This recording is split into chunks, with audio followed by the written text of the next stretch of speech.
હાલો હવે અહીંયા ધ્યાન આપો. આપણે કયું ચેપ્ટર ભણતા હતા? 19મું ચેપ્ટર. અને એની અંદર છેલ્લે કઈક આપણે એકાદો પ્રશ્ન બાકી હતો. આ બાકી હતો અભયમ યોજના શું છે? બરોબર. આ પરીક્ષામાં પૂછાય છે. 181 નંબર ડાયલ કરો તો શું આવે? વુમન્સ હેલ્પલાઇન નંબર છે ભાઈ. બરોબર. એટલે ફૂલ તૈયારીમાં રહેવાનું. આ આવે એટલે બીવાનું ને વાંક ન હોય તો નહીં બીવાનું, અને કઈક વાંક હોય તો પાછું બે લેવાનું.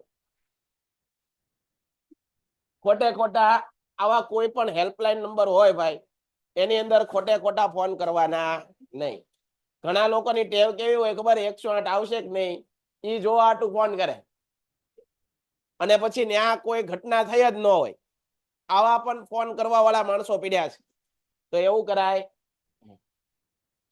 અભયમ યોજના શું છે સમજાવો. 181 અભયમ યોજના ગુજરાત સરકારે મહિલાઓ માટે અમલમાં મૂકેલી છે. કોના માટે અમલમાં મૂકેલી છે?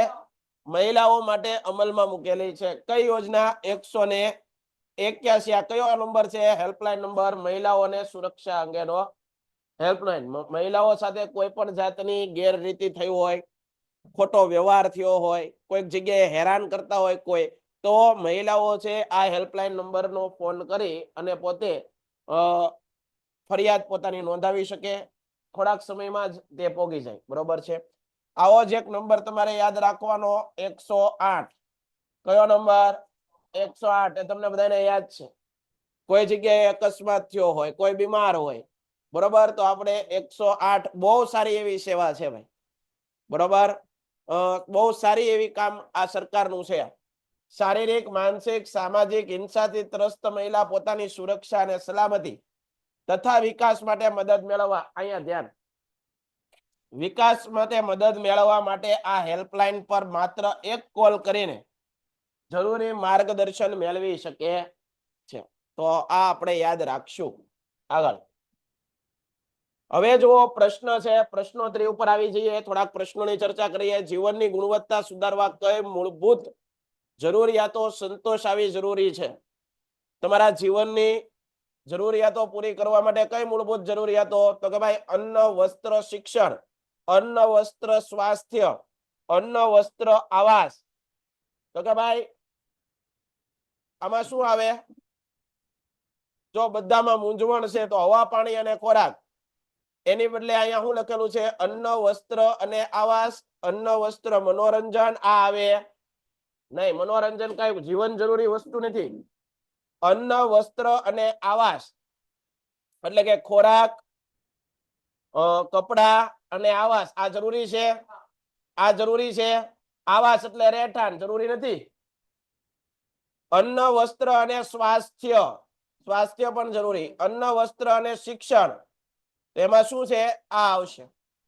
માનવ વિકાસ આંકની વિભાવના. આ ખરેખર ઓપ્શન જ તે એવા અટપટા મૂક્યા છે. આવી રીતનો પ્રશ્ન બનાવાય નહીં. આમાં જુઓ, અન્ન, વસ્ત્ર અને શિક્ષણની પણ જરૂર છે. જરૂર છે ને? અન્ન, વસ્ત્ર અને સ્વાસ્થ્ય, તો સ્વાસ્થ્યની પણ જરૂર છે નથી. તો આવો વિકલ્પ બનાવાય. માનવ વિકાસ આંકની વિભાવના ભારતીય મૂળના કયા અર્થશાસ્ત્રીય દર્શાવી? તો કે ભાઈ અમર્ત્ય અથવા અમર્ત્ય સેન.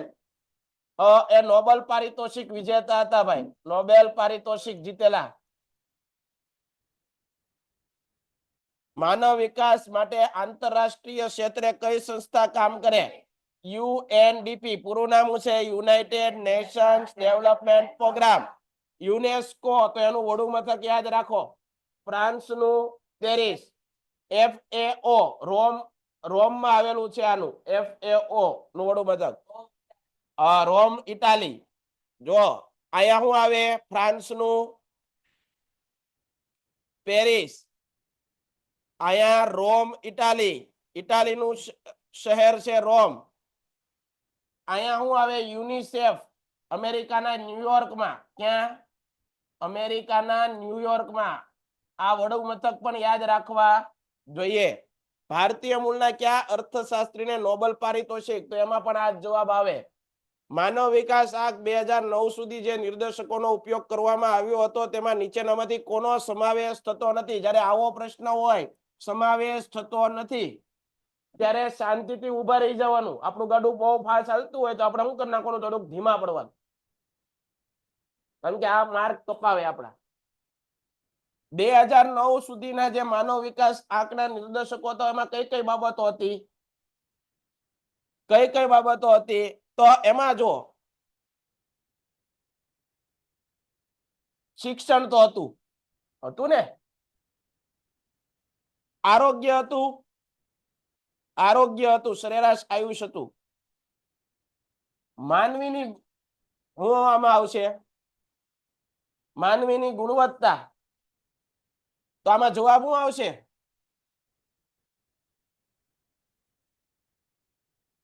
બે 2009 સુધીના જે આંક હતા એમાં એક હતું આરોગ્ય, એક હતું શિક્ષણ અને ત્રીજું હતું જીવન ધોરણ. તો એના સિવાયનું બાકી શું રહ્યું?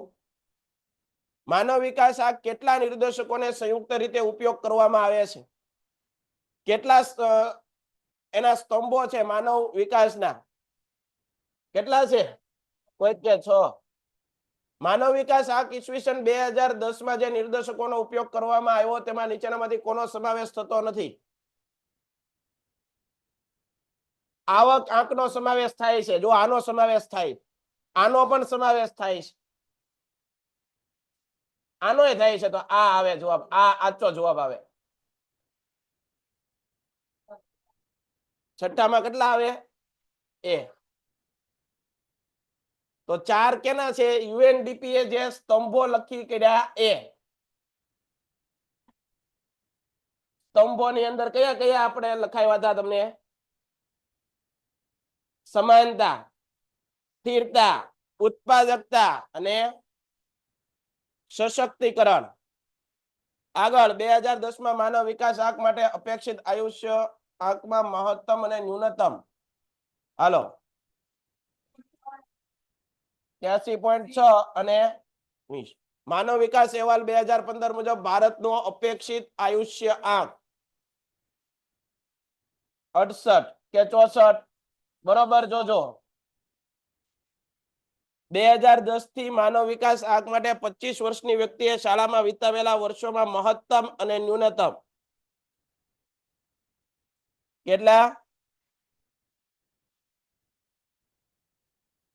યુએનડીપી દ્વારા દર વર્ષે ક્યારથી માનવ વિકાસ અહેવાલ પ્રસિદ્ધ કરવામાં આવ્યા છે? 1990 થી. માનવ વિકાસ અહેવાલ 2015 મુજબ વિશ્વમાં ઉચ્ચ માનવ વિકાસ આંક ધરાવતા કુલ કેટલા દેશો? કેટલા દેશો હતા? 56. માનવ વિકાસ અહેવાલ 2005 મુજબ વિશ્વમાં મધ્યમ માનવ વિકાસ આંક ધરાવતા કેટલા દેશો હતા? 48. માનવ વિકાસ અહેવાલ 2015 મુજબ વિશ્વમાં નિમ્ન માનવ વિકાસ આંક ધરાવતા દેશો કેટલા હતા? કેટલા હતા? માનવ વિકાસ અહેવાલ 2015 મુજબ વિશ્વમાં ઉચ્ચતમ માનવ વિકાસ ધરાવતા કુલ કેટલા દેશો? ઉચ્ચતમ પૂછ્યું છે, ઉચ્ચતમમાં શું આવશે?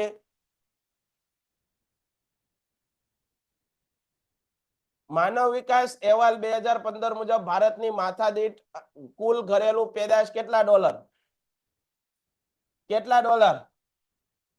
આ આંકડાકીય માહિતી બરોબર પાકા કરવા ભાઈ, ભૂલ પડવી જોઈએ. ડી આવશે. આમાં શું આવશે? માનવ વિકાસ અહેવાલ 2015 મુજબ ભારતની માથાદીઠ કુલ રાષ્ટ્રીય આવક કેટલી? આમાં શું આવશે? 15માં શું આવશે? એ. શું આવશે? જ્યારે જીવન નિર્વાહ ના માપન માથાદીઠ કુલ ઘરેલું પેદાશને કોની સાથે પ્રસ્થાપિત કરવામાં આવે છે?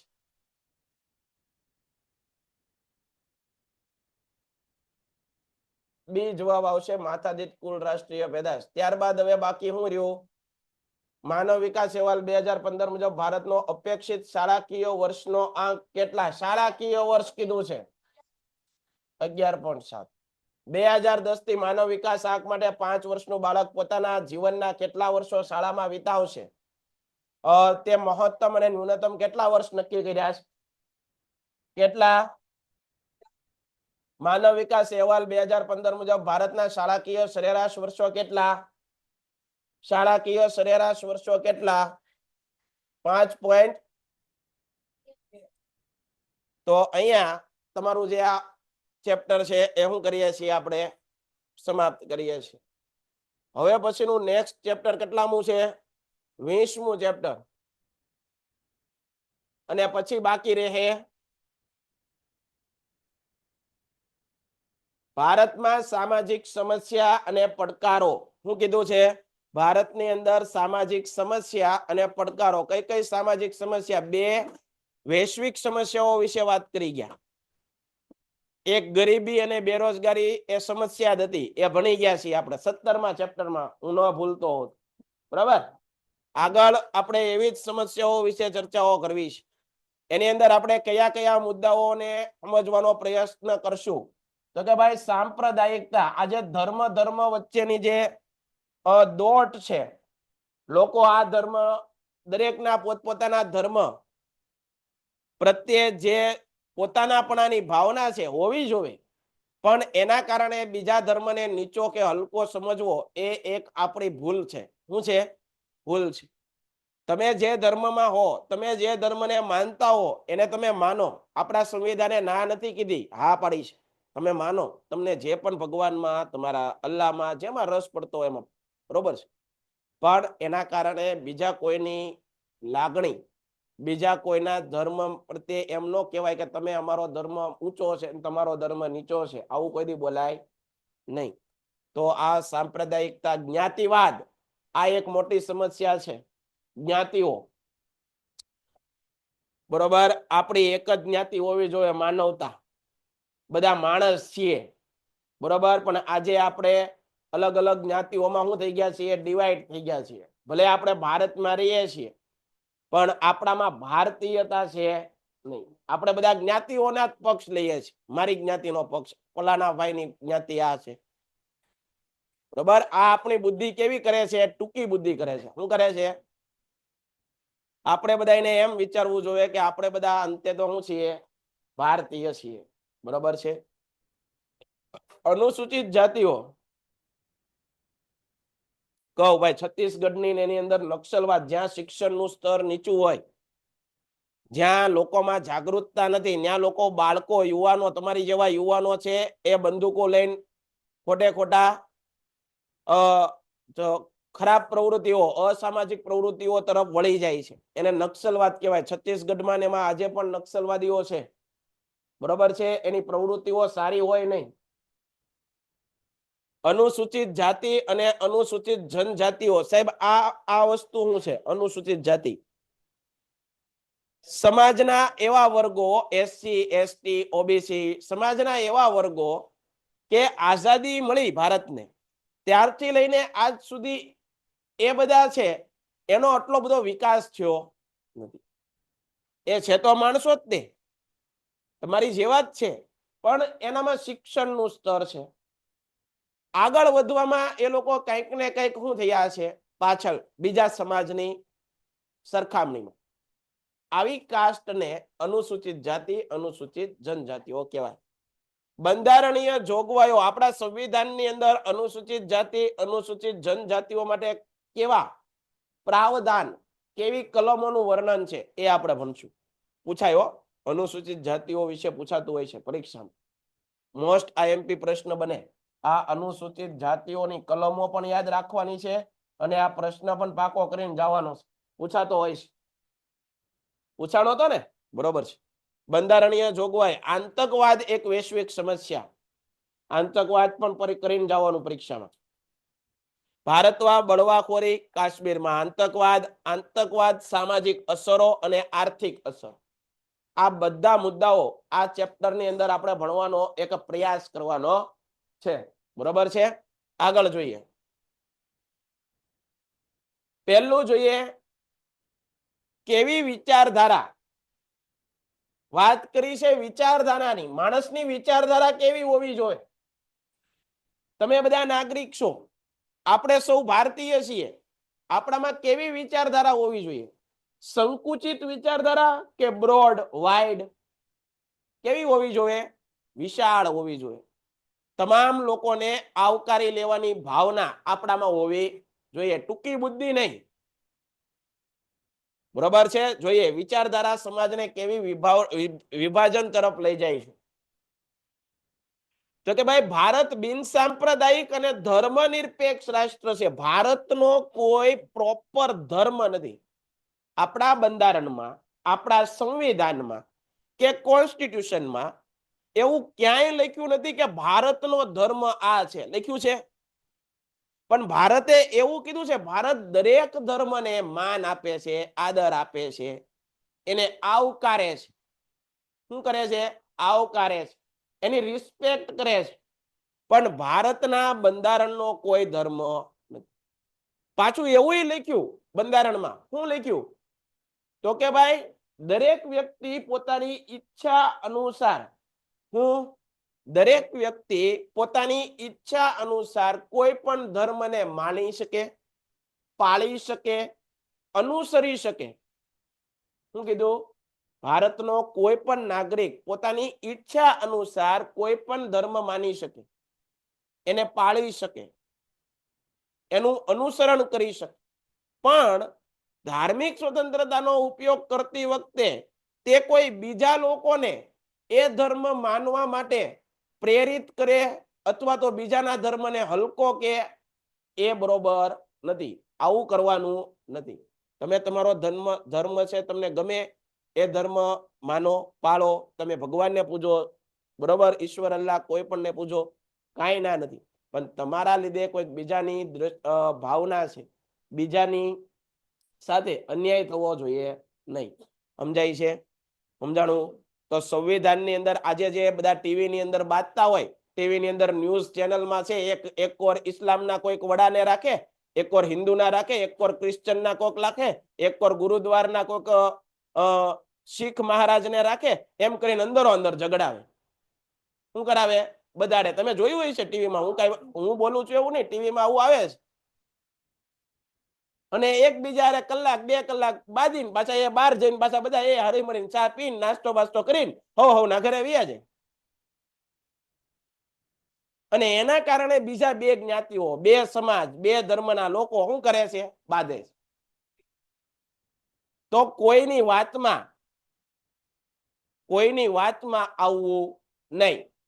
મીડિયામાં પણ એવું જ જોવું જે સાચું હોય. તમને જે દેખાડવામાં આવે છે એ બધી વાતો સાચી હોય એ જરૂરી નથી.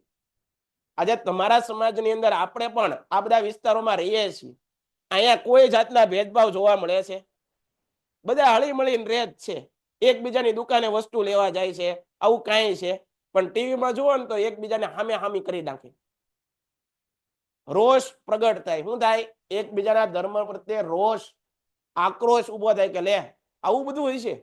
ખોટી વાતો કરીને મગજ શું કરે છે? ખરાબ કરે છે. તો આવી વાતોથી જે વિદ્યાર્થીઓ છે, જે આજના યુવાનો છે, એને તો બને એટલા શું કરવાનું છે? દૂરી, આગું જવાનું છે એનાથી. આવો વિશ્વાસ ન કરાય. આ તો દેશને તોડવાની વાતો થાય છે. દેશ ક્યારેય આગળ નહીં વધે જો આવું નવું થાય.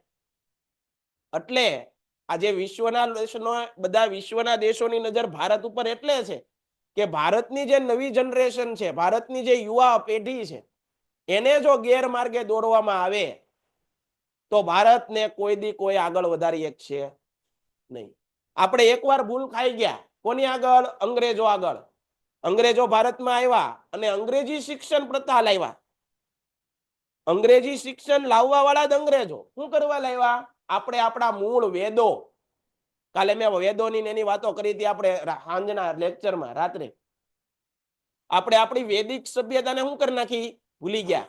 આપણા બાપ દાદાના જે સંસ્કારો હતા એને શું કરી નાખ્યા? સાઈડમાં મૂકી દીધા. અને અંગ્રેજો બહારથી આવ્યા તો એ તો બધું સારું જ હોય, એમાંથી શીખાય એમ કરીને આપણે આપણું બધું શું કરી દીધું? અભરાઈ ઉપર મૂકી દીધું. અભરાઈ એટલે ખબર પડે? ઘરની ઉપર પેલા અભરાઈ રાખવામાં આવતી.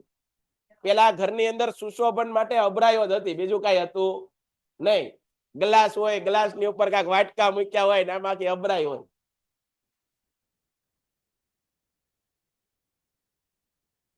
સમજાય છે? તો અંગ્રેજી શિક્ષણ પ્રથા આવી મેકોલે લાવ્યો હતો, મેકોલ, બરોબર. અને મેકોલ એટલા માટે લાવ્યો હતો કે જો ભારતના લોકોને આ શિક્ષણ પ્રથા, આપણી શિક્ષણ પ્રથા આપવા દેવામાં આવે તો એની જે શિક્ષણ પ્રથા છે શું કરી નાખશે, ભૂલી જાય. અને ભૂલી જાય તો પોતાની સંસ્કૃતિ જે દેશ ભૂલે એ દેશ કોઈ દી આગળ વધે નહીં. આપણે એક ભૂલ ખાઈ ગયા, એક ભૂલ કરી ગયા, બીજી વાર રિપીટ નથી કરવાની, બીજી વાર ભૂલ રિપીટ નથી કરવાની. અને એ ધ્યાન કોણ રાખશે? તમારી જેવા યુવાનો. કોણ રાખશે? તમારી જેવા યુવાનો. કારણ કે દેશ કોના હાથમાં જઈ રહ્યો છે હવે? યુવા પેઢીના હાથમાં, બરોબર. તો યાદ રાખવાનું, કોઈ દી કોઈની વાતોમાં આવીને બાંધવાનું નહીં. ભારત બિન સાંપ્રદાયિક ધર્મનિરપેક્ષ રાષ્ટ્ર છે. ભારતનો કોઈ ધર્મ છે નહીં, પણ ભારતે કોઈ ધર્મને ના પણ નથી પાડી. પાકિસ્તાનમાં જાઓ તો ખાલી ઇસ્લામ ધર્મ, બીજા કોઈ ધર્મને માનવાની પરવાનગી છે? સમજાય છે? બીજા એવા ઘણા રાષ્ટ્રો છે કે એની અંદર એક જ ધર્મ, પણ ભારતે તો એમ કીધું છે કે તમે તમારી ઈચ્છા પડે એ બધા ધર્મ માનો, અમે તમને કોઈ દી રોકશું નહીં, ટોકશું નહીં. તમારા ઉત્સવો ઉજવો, તહેવારો ઉજવો, તમને મન ફાવે એમ તમારા ધર્મ ઉજવો, પણ બીજા કોઈની માનસિક લાગણીને ઠેસ પોગવી જોઈએ નહીં, બીજા કોઈને દુઃખ પહોંચાડે એવું થવું જોઈએ નહીં.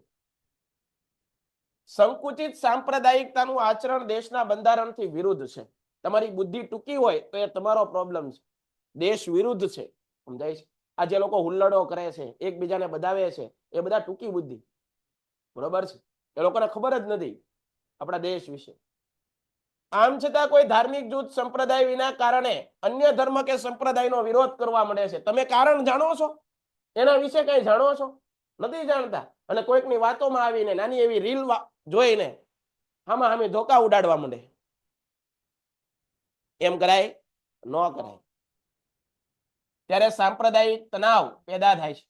પરિણામે દેશમાં સાંપ્રદાયિક હિંસા અને ઝઘડાઓ થાય, લોકો બાંધે એકબીજા સાથે. અને જ્યારે ટોળું હોય એ ટોળાને બુદ્ધિ વહી જાય. મેં વાત કરી હતી, જ્યારે એક હારે જાજી પ્રજા ભેગી થાય ને તો એનામાં બુદ્ધિ શું થઈ જાય? જીરો થઈ જાય. પછી ઓલો જે ભોળો માણસ હોય ને એ બે માણસને મારતો જોવે ને તો એ બે ચાર ઈટતો જાય કે આમાં કઈ ખબર પડે નહીં. સમજાય છે? કારણ કે એ બધું ગણાઈ જાય ટોળામાં. શું ગણાઈ જાય? ટોળામાં. કોઈ વ્યક્તિનું નામ આવે નહીં. આથી આપણે જો મોટા મોટા તહેવારો હોય, ઈદ હોય, પછી રથયાત્રા હોય, મોટા મોટા તહેવાર હોય ત્યારે પોલીસ પ્રોટેક્શન એટલું બધું કેમ હોય છે? આટલા માટે. બધા લોકો એવા નથી હોતા, પણ અમુક વાટ જોઈને બેઠા હોય. અમુક શું કરે? વાટ જોઈને બેઠા હોય. અસામાજિક તત્વો કહેવાય. એને શું કહેવાય?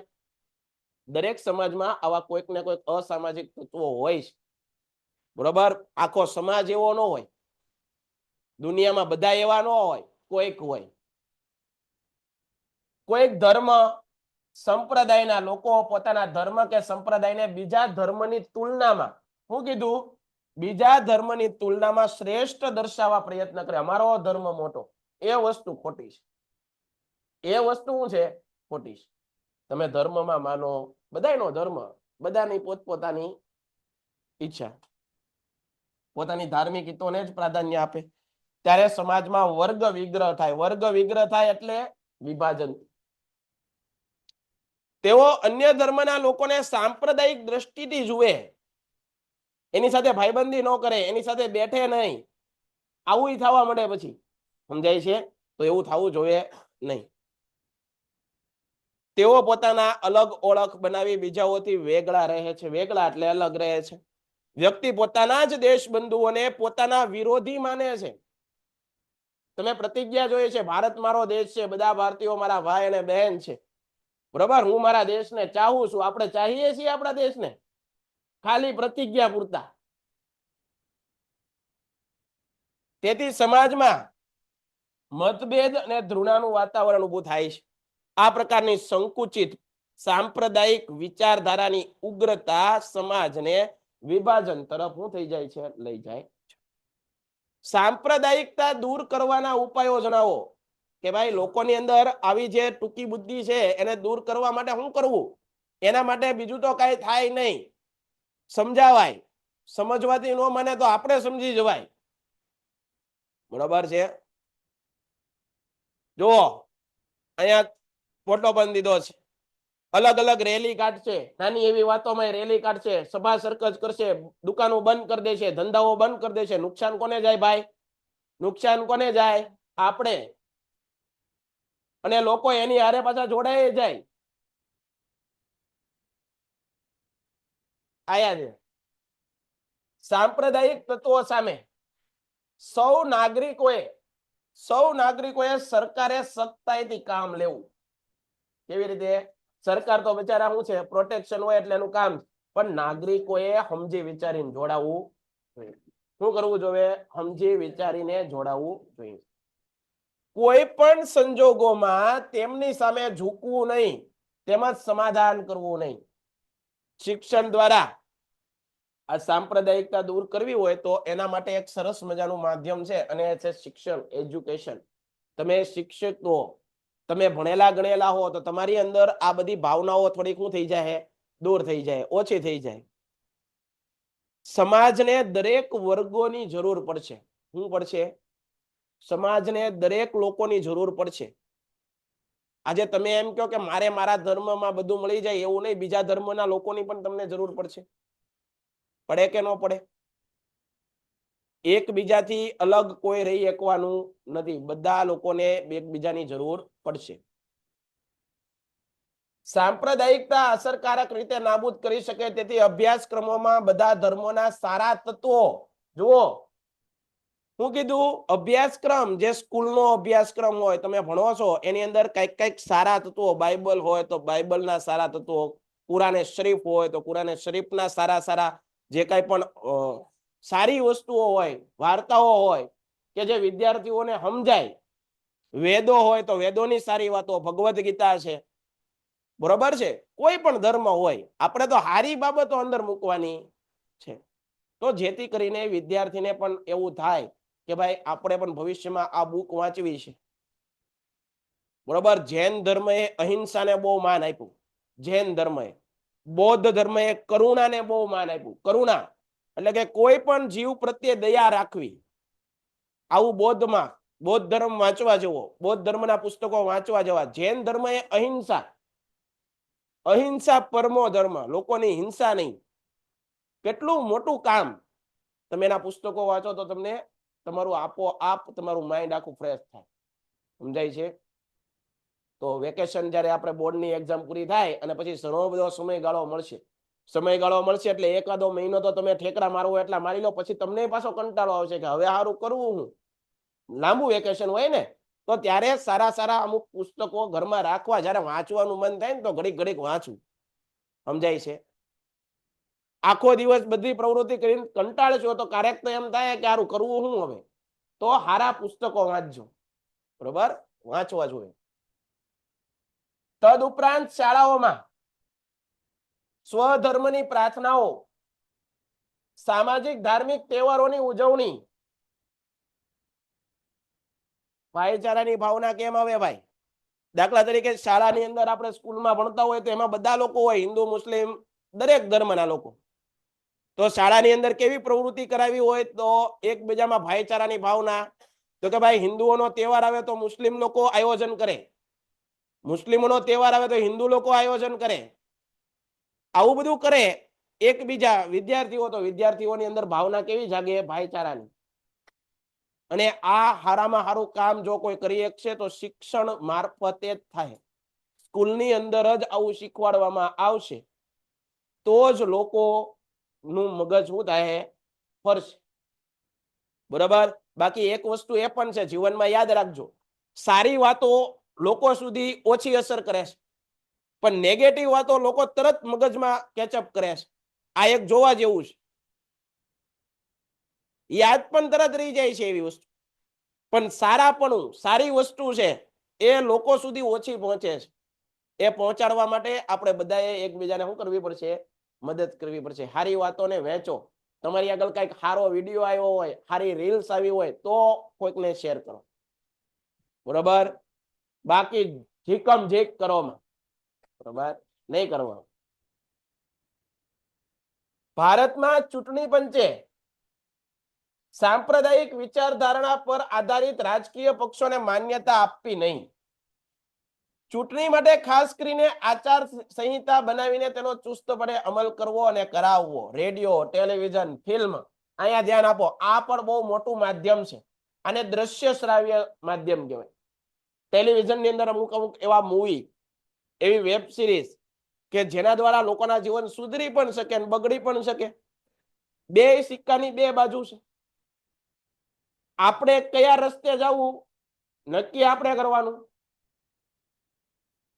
તમે બધા ટેકનોલોજીમાં આવનારી પેઢી આખી તમે ટેકનોલોજીથી ભરપૂર સંસાધનોમાં ઉછરી રહી છો, મોટા થઈ રહ્યા છો. એમાં તમારી આગળ ઘણા બધા રસ્તાઓ છે, પણ એ રસ્તા કયા રસ્તે જવું એ નક્કી તમારે કરવું પડશે. બરોબર? એ નક્કી કોને કરવું પડશે? તમારું જીવન તમારે શું કરવું છે, બગાડવું છે? આમાંથી કોઈ એવું તો નહીં કે મારે મારું જીવન પૂરેપૂરું પાયમાલ કરી નાખવું, બગાડી નાખવું છે. બધાના સપના તો આગળ વધવાના જ છે ને. તો વિચારવાનું, રંગાઈ જવાનું નહીં, હરખાઈ જવાનું નહીં.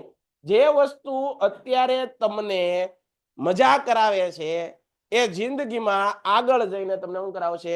સજા કરાવશે. પાક્કું યાદ રાખવાનું. શું કરાવશે? સજા કરાવવાનું. હવે તમે એકવાર હાજરીમાં થોડુંક ધ્યાન આપી ગયો, સમજો? સમજાય છે? એટલે શું કીધું? જે વસ્તુ તમને પીડા આપે, અત્યારે તમને પીડા આપે, ભણવું છે અત્યારે તમને કંટાળો આવશે. અત્યારે ભણવા 2 કલાક બેઠા હોય, ત્રીજી કલાક વાંચવા બેઠો તો તમને કંટાળો આવશે.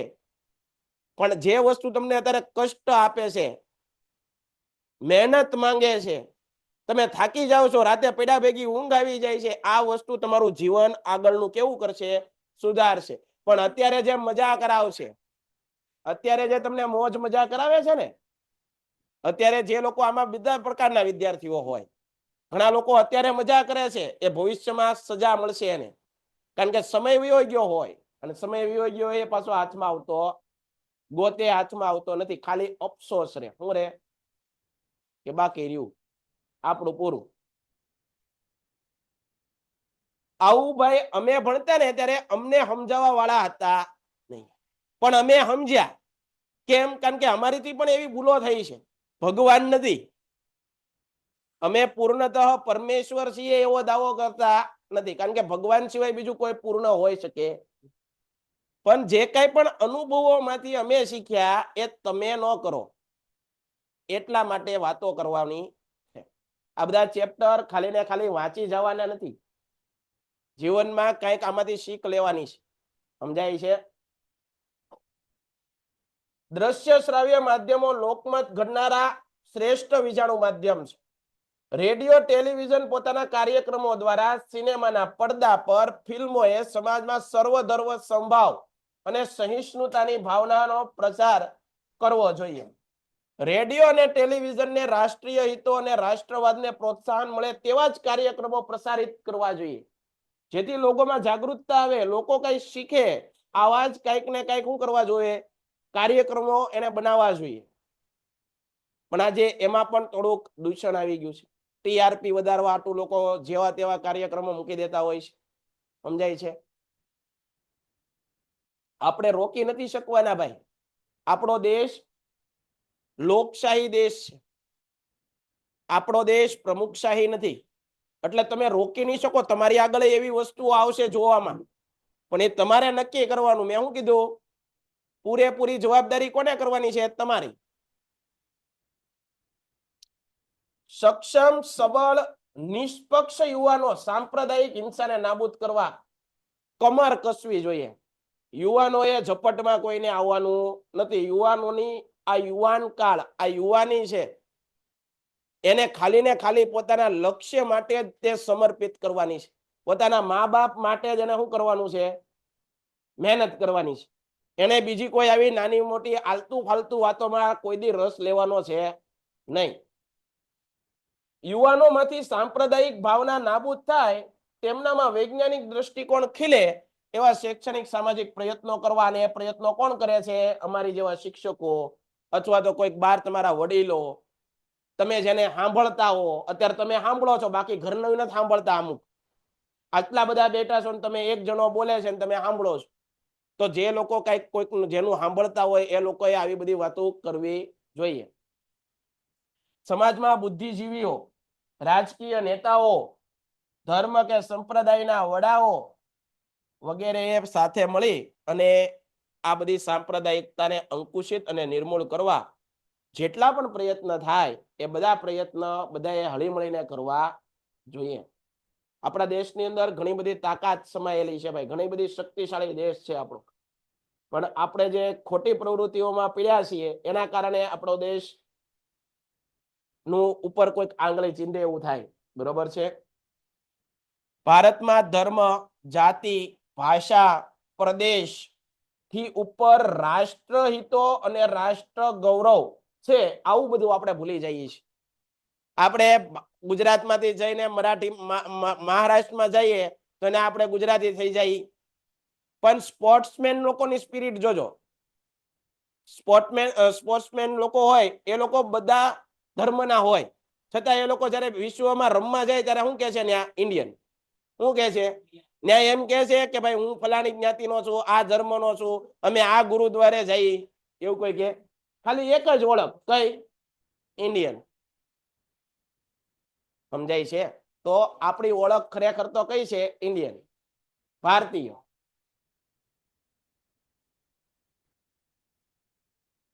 ભારતીય સમાજમાં કેટલીક જ્ઞાતિઓ અને જાતિઓની આર્થિક સ્થિતિ નબળી રહી ગઈ. શું કીધું? ભારતીય સમાજમાં કેટલીક જ્ઞાતિઓ જાતિઓની આર્થિક સ્થિતિ નબળી રહી ગઈ. ભારતીય સમાજમાં કેટલીક જ્ઞાતિઓ, ભારતની સામાજિક સંરચના જ્ઞાતિ આધારિત છે. સમાજના લોકો જ્ઞાતિઓને બહુ માને છે. વૈદિક સમયની અંદર કર્મ આધારિત હતી. શું હતી? કર્મ આધારિત. જે વધારે શિક્ષણ મેળવે, જે વધારે જ્ઞાન મેળવે એને કયો હક આપવામાં આવતો? બ્રાહ્મણ. જે લોકો સેનાની અંદર ભરતી થાય એને શું આપવામાં આવતું? ક્ષત્રિય. જે લોકો વેપાર રોજગારી કરતા એને શું કરતું? વૈશ્ય. અને જે લોકો સેવાનું કામ કરતા, સારું એવું કામ કરતા સેવાનું, તો એ લોકોને શૂદ્ર. આ રીતે ગણતરી થતી. કામ આધારિત હતું. શું હતું? કામ આધારિત. તમે કયા જન્મમાં કયા ધર્મમાંથી જન્મો છો એના આધારે જ્ઞાતિ નહોતી નક્કી થતી. તમારું કર્મ કેવું છે, તમે કામ કેવું કરો છો. તમે જો જ્ઞાની હશો અને કોઈ પણ ધર્મમાંથી તમે જન્મ લીધો છે તો તમને કઈ પદવી આપી દેવામાં આવતી? પેલા બ્રાહ્મણ, કે ભાઈ આ તો બહુ જ્ઞાની છે, અને વેદોનું જ્ઞાન છે, અને ઉપનિષદોનું જ્ઞાન છે, મહાભારત, ભગવદ્ ગીતા બધું કંઠસ્થ છે. સમજાય છે? તો એ હારી પ્રથા હતી. કર્મ તમારું બોલવું જોઈએ, તમારું કામ બોલવું જોઈએ. સમજાય છે? ભારતની સામાજિક સંરચના જ્ઞાતિ આધારિત છે. જ્ઞાતિ વ્યવસ્થાનું પ્રાચીન સ્વરૂપ આજના સ્વરૂપ કરતા જુદું હતું. પ્રાચીન સમયમાં જ્ઞાતિ વ્યવસ્થા ચાતુર્વર્ણ વ્યવસ્થા પર આધારિત હતી. તે સમયમાં સમાજમાં, પેલાના સમયમાં કેવી વ્યવસ્થા હતી? તો કે ભાઈ બ્રાહ્મણ, ક્ષત્રિય, વૈશ્ય, શૂદ્ર, આ 4 વર્ણો હતા. પણ આ વર્ણો છે પ્રોપર નહોતા ભાઈ. બ્રાહ્મણનો દીકરો બ્રાહ્મણ એમ નહીં, કર્મ આધારિત. કેના આધારિત? કર્મ આધારિત હતા, જન્મ આધારિત હતા નહીં. જન્મ આધારિત હતું. બદલાઈ ગયું ભાઈ. એમ તો કહું છું, આપણે આપણી સંસ્કૃતિ ભૂલીએ એટલે આવું થાય. આપણને વેદો વાંચવાનો કોઈ કોશિશ ન કરી, આપણા ગ્રંથો કોઈ વાંચ્યા નહીં. જે દેશ પોતાની સંસ્કૃતિ ભૂલે એ દેશનું હંમેશા ખરાબ જ થાય. વિશ્વની મોટી મોટી સંસ્કૃતિઓ નાશ થઈ ગઈ. મેં ઘણી વખત કીધેલું છે લેક્ચર દરમિયાન. બરોબર? તો એનું મેન કારણ આ હતું કે પોતાની સંસ્કૃતિઓ ભૂલી ગયા. પોતાના મૂળ હોય ને ભાઈ, મૂળ વૃક્ષ હોય તેનું મૂળિયું મજબૂત હોય, એના મૂળ ઊંડે સુધી પતરાયેલા હોય જમીનમાં, તો એ વૃક્ષ છે એ ગમે એવી કદાચ તોફાન આવે તો એ વૃક્ષને ડગાવી શકે. પણ જેના મૂળિયા નબળા પડી જાય, જેના મૂળ નબળા પડે, જેના સંસ્કારો નબળા પડે, જેને મા બાપની વાતો માની ન હોય, એ માણસ ડગી જાય અને ખોટા રસ્તે વયો જાય. બાકી જેની આંખમાં મા બાપ દેખાતા હોય એ માણસ કોઈ દી ખોટા રસ્તે જાય નહીં. કે મારી એક આંખમાં મારી માં અને એક આંખમાં મારા બાપા, એની આટું હું જીવન જીવું છું, એ માણસ કોઈ દી ખોટા રસ્તે જાય નહીં. કારણ કે એનાથી વિશેષ તો કાંઈ જીવનમાં હોય નહીં. તો જ્યારે પણ આવું કંઈક ખોટા વિચારો આવે ને, ખોટા જે નો આવવા જોઈએ, આપણને ખબર જ હોય જે આ વિચાર નો હારા કહેવાય, એમ આપણને ખબર પડી જાય. એટલું તો ભગવાન આપણને મગજ દીધું છે બધા. પણ આવા વિચાર આવે ને ત્યારે એને યાદ રાખવા, કાં તો જોઈ લેવા. ઘરમાં જ હોય ને આપણા મમ્મી પપ્પા, એને શાંતિથી જોઈ લેવા ખબર વિના કે ભાઈ, તો એ વિચાર આપોઆપ થઈ જાય, પૂરા થઈ જાય, આગાવ્યા જાય. આટલી શક્તિ છે ભાઈ. પ્રત્યેક જ્ઞાતિ પોતાનો, આપણે બધા બેઠતા નથી. આજે સમય એવો થઈ ગયો છે કે જ્યારે પણ નવરા પડો ત્યારે ઘરના હારે બેઠતા નથી. ક્યારેક એવો સમય મળ્યો હોય, ઘરે પપ્પાને રજા હોય ને બેઠા હોય, મમ્મી બેઠા હોય, તો હારવાર ઘડીક બેહો સાના મના, કાંઈ બોલવાનું નહીં, ખાલી બેઠા રહ્યો. બરાબર? તો આપણે એવો સમય જ્યારે મળે ત્યારે આપણે મોબાઈલ ઘુમાડતા હોય. પહેલાના સમયમાં બાળકો છે એનો સારો વિકાસ થતો, એનું કારણ શું છે? એના દાદા દાદીઓ સાથે રહેતા. ઘરમાં આપણા મમ્મી પપ્પા હોય તો આપણા દાદાની હોય તો હારવાર રહેતા હોય. તો બાળક મોટા ભાગે મોટું કોની આગળ થાય? દાદા દાદી આગળ. બરોબર? તો એના કારણે એનામાં વિકાસ સારો થતો. આવક જૂથના આધારે સમાજની કેટલીક જ્ઞાતિઓ આવક ઓછી હતી, તેથી જ્ઞાતિઓની આર્થિક સ્થિતિ અન્ય જ્ઞાતિઓ કરતા કેવી થઈ ગઈ? નબળી રહી. ભારતીય સમાજની કેટલીક જાતિઓ, ભારતમાં બ્રિટિશ કાળ પહેલાના સમયમાં કેટલીક જાતિઓ અન્ય સમૂહોથી દૂર, મોટા ભાગે દુર્ગમ વિસ્તારમાં, હજી પણ ભારતની અંદર હજી પણ એવા વિસ્તારો છે, આદિવાસી વિસ્તારો છે. આપણે ગુજરાતમાં જુઓ તો પંચમહાલ, ડાંગ, એની અંદર આદિવાસીઓ છે. તો એ આદિવાસીઓ માનવ વસ્તીથી બહુ દૂર છે, દુર્ગમ વિસ્તાર છે, જંગલોમાં છે. તો પહાડી પ્રદેશોમાં અલગ વસ્તી, તેનું સામાજિક સાંસ્કૃતિક જીવન પણ આપણા બધાથી કેવું હોય? જુદું હોય. કેવું હોય? જુદું, અલગ. એ જાતિના લોકો અનેક પેઢીઓથી અલગ વસવાટ અને એકાકી જીવન જીવતા, તેથી તેઓ વિકાસ સાધી શક્યા નહીં. તેઓ તેમના વિસ્તારમાં મહેનતના પ્રમાણમાં ખૂબ ઓછા વળતરવાળી પ્રવૃત્તિ, મહેનતુ બહુ હોય પણ એને વળતર કેવું મળતું હોય? ઓછું. આમ ઉપરયુક્ત કારણોને લીધે તેની આર્થિક સ્થિતિ ખૂબ નબળી રહી ગઈ. ભારતમાં લઘુમતીઓ, નબળા વર્ગો અને પછાત વર્ગોના વિકાસ, કલ્યાણ અને રક્ષણ માટે કઈ કઈ બંધારણીય જોગવાઈઓ કરી છે? ભારતના બંધારણે દેશના બધા નાગરિકોને સમાન સામાજિક, આર્થિક અને રાજનૈતિક ન્યાય પ્રદાન કરે. એ પછી કોઈ પણ ધર્મનો હોય, કોઈ પણ લિંગ ધરાવતો હોય, કોઈ પણ જન્મસ્થાનમાંથી આવતો હોય, ઝૂંપડાનો હોય કે બંગલાનો માણસ હોય, અમીર હોય કે ગરીબ, આવા કોઈ જાતના ભેદભાવ વગર દરેક વ્યક્તિને ભારતીય બંધારણે રક્ષણ આપ્યું છે. શું આપ્યું છે? રક્ષણ, પ્રોટેક્શન આપ્યું છે. દાખલા તરીકે મેં હમણાં વાત કીધી કે ભારતમાં અમુક એવી જ્ઞાતિઓ છે જે પાછળ રહી ગઈ છે બીજી જ્ઞાતિઓની સરખામણીમાં, અને માની લો કે એ જે આગળ વધી ગયેલી જ્ઞાતિ છે એ આ જે નીચે રહી ગઈ છે એ જ્ઞાતિઓને કંઈક કે, એની સાથે કંઈક દુર્વ્યવહાર કરે, ખોટી રીતનો એનો વ્યવહાર કરે, એને કંઈક ન કહેવાના શબ્દો કે, તો ભારતના બંધારણ દરમિયાન જો કેસ કરે તો એ પણ બંધારણ સાંભળશે. શું કરશે? બંધારણ સાંભળશે. આજે સફાઈ કર્મચારીઓને આપણે ગમે તે શબ્દ નથી બોલાવી શકતા, બોલાવી શકીએ છીએ? નથી બોલાવી શકતા, અને બોલાવા ન જ જોવે, ન બોલાવા જોઈએ, કારણ કે એ પણ એક દેશનો સાફ કરવાનું કામ કરે છે. બરોબર? આજે સમાજને સફાઈ કર્મચારીની પણ જરૂર છે, કડિયા દાડિયાની પણ જરૂર છે, વાહન ચાલકની પણ જરૂર છે, મજૂરોની પણ જરૂર છે, ઇલેક્ટ્રિશિયનની પણ જરૂર છે, ડોક્ટર, એન્જિનિયર કે સોફ્ટવેર એન્જિનિયર, દરેક લોકોની જરૂર છે કે નહીં? કોઈ કામને તમે નાનું કહી કેમ શકો? એ કામ વિના હાલે છે? હાલે છે, પણ આપણી જીભડી રહેતી નથી. એ ઘણીવાર આપણને આ મોઢેથી એવા શબ્દો બોલાવી નાખે કે બે માણસને દુઃખ થાય. એ દુઃખ થવાય એવું સંયમ કેળવવાનો કે ભાઈ આવું ન બોલાય. ઘણા લોકો વાચાળ હોય, વાચાળ એટલે કે બોલી નાખે, મનમાં ન હોય પણ બોલી નાખે, પણ આપણું બોલેલું કેટલા લોકોને ખરાબ લાગે એ પણ જોવું જોઈએ. સમજાય છે? કારણ કે બોલેલો શબ્દ ફરીવાર પાછો આવતો પણ એ કોઈકને હેરાન કરી શકે, કોઈકને પરેશાન કરી શકે, કોઈકનું જીવન બગાડી પણ શકે અને કોઈકનું જીવન સુધારી પણ શકે. આજે હું બોલું છું, આમાંથી કોઈક એક એવો વિદ્યાર્થી છે કે જે ગંભીરતાથી, મને તો ખબર નથી કોણ છે, પણ ગંભીરતાથી એ વસ્તુ બધી સાંભળે છે અને કદાચ ભવિષ્યમાં આગળ વધ્યો હોય. શું છે? ભવિષ્યમાં આગળ વધે, તેનું જીવન સુધરી પણ શકે. અને મારાથી કદાચ અહીંયાથી કંઈક બોલાઈ ગયું હોય, મારી એવી દાનત પણ ન હોય અને ખોટું કોકને લાગી ગયું, એ પણ બને. તો શબ્દની અંદર તાકાત છે. શું છે?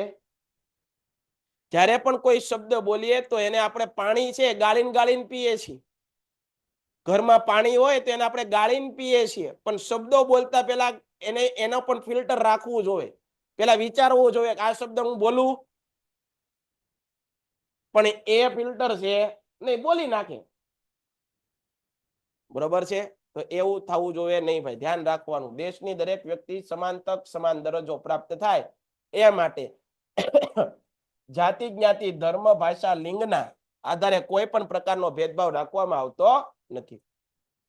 રાજ્યોને મળેલા અધિકારોની રૂએ તે કલ્યાણકારી રાજ્યની જવાબદારી નિભાવવા તેમજ નબળા અને પછાત વર્ગોનું રક્ષણ કરવા બંધારણની મર્યાદામાં રહી કેટલાક મૂળભૂત હકો પ્રતિબંધ મૂકે છે. ધાર્મિક સ્વતંત્રતાનો અધિકાર દરેક નાગરિકને કોઈ પણ ધર્મનું પાલન કરવાનો, માનવાનો, પાળવાનો, અનુસરવાનો સ્વતંત્રતાનો હક આપે છે. કોણ? ધાર્મિક સ્વતંત્રતા. મેં તમને પહેલા જ કીધું, ભારતનો કોઈ પણ નાગરિક છે કોઈ પણ ધર્મ માની શકે, પાળી શકે અને એને અનુસરી શકે છે. લઘુમતી અને નબળા વર્ગો અને પછાત વર્ગોને દેશની વિચારધારામાં સમાન તક, ન્યાય અને દરજ્જો આપવા માટે તેને બંધારણીય હકો આપવામાં આવ્યા છે. દેશની પંચવર્ષીય યોજનાઓમાં આ વર્ગોના વિકાસ અને કલ્યાણ માટે વિશેષ ધ્યાન આપવામાં આવે છે. લઘુમતીઓના કલ્યાણ અને વિકાસ માટે બંધારણીય જોગવાઈઓનો પરિચય આપો. બંધારણની અંદર જે લઘુમતીઓ છે, જે પછાત વર્ગના લોકો છે, એને અનામત આપવામાં આવે. ભાઈ સરકારે શું કે નક્કી કર્યું ખબર છે કે ભાઈ જે પછાત વર્ગના લોકો છે, જે અનુસૂચિત લોકો છે, અનુસૂચિત જનજાતિના લોકો છે કે જે પાછળ રહી ગયા છે પોતાના વિકાસમાં બીજી જ્ઞાતિઓની સરખામણીમાં, તો સરકારે એવું નક્કી કર્યું કે એને આ બધી જ્ઞાતિઓની સરખામણીમાં આવી જાય, પાછા એના સમકક્ષ બની જાય, એ માટે સરકારે બધી જગ્યાએ સરકારી નોકરીઓ હોય, સ્કૂલમાં એડમિશન આપવાની વાતો હોય, તો આ બધામાં શું આપ્યું છે? અનામત આપ્યું છે. શું આપ્યું છે? તમને ખબર છે, પેપર ની અંદર કોઈ પણ સ્પર્ધાત્મક પરીક્ષા હોય તો એમાં પણ સ્ત્રી પુરુષોને અનામત આપવામાં આવ્યું છે. આદિવાસી લોકો છે, બરોબર, એ લોકોને પણ અનામત આપવામાં આવ્યું છે. બરોબર છે? એની સીટ અલગ હોય, અમુક અનામત જોગવાઈઓ કરવામાં આવી હોય. તો આજ પૂરતું આપણે આટલું રાખીએ.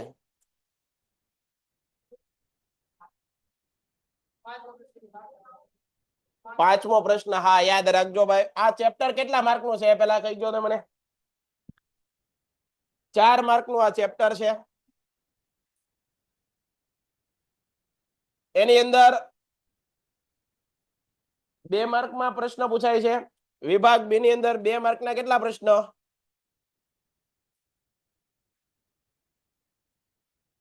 વિભાગ બી ની અંદર 2 માર્કના કેટલા પ્રશ્ન? 1. અને બીજા? અને ટૂંકા પ્રશ્ન એટલે કે વિભાગ એની અંદર